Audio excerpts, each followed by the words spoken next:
Saying number 349.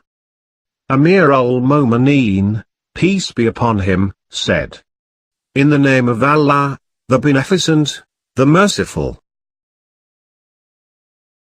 He who sees his own shortcomings abstains from looking into others' shortcomings. He who feels happy with the livelihood with which Allah provides him does not grieve over what he misses. He who draws out the sword of revolt gets killed with it. He who strives without means perishes. He who enters the depths gets drowned. He who visits places of ill repute receives blame. He who speaks more commits more errors. He who commits more errors becomes shameless. He who is shameless will have less fear of Allah. He whose fear of Allah is less, his heart dies.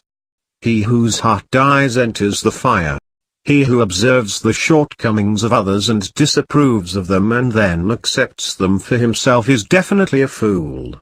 Contentment is a capital that does not dwindle. He who remembers death much is satisfied with small favors in this world.